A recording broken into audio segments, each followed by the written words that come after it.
Risk ఇట్లా అన్నారు. సరే రిస్క్ అన్నారు కదా అని చెప్పి మనందరం జాబులకు ఎక్కినాం.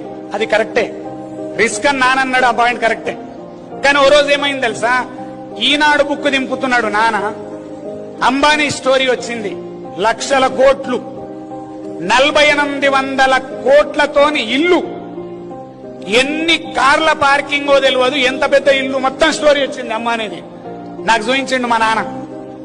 చూపించేమన్నాడు, చూడు అంబానీ స్టోరీ అన్నాడు. మరి నేను అడిగినా, నన్ను బిజినెస్ చేయమంటావా జాబ్ చేయమంటావా?